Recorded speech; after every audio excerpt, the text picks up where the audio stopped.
внимательность, хозяйственность, ну, хозяйки в смысле, очень хорошие.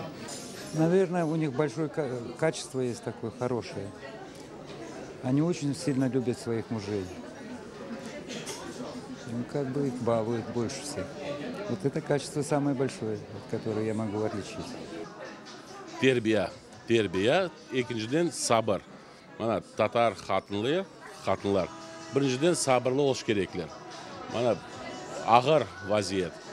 Onun uchun ular ershiga sabrdan nemesh keraklar. Очень много качеств положительных у крымско-татарских женщин. В частности, это, конечно же, национальность. Вот. И я думаю, что крымско-татарские женщины в первую очередь очень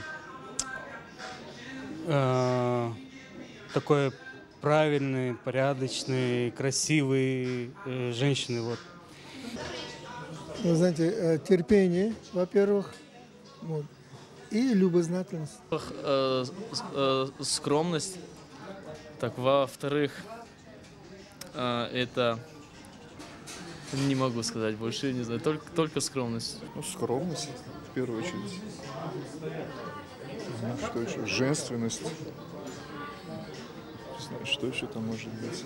Ну, качество крымско-татарских женщин для меня это прежде всего это хранительница дома, семьи, скромность, сдержанность.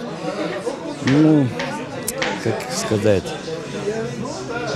любовь к своей семье, к родине.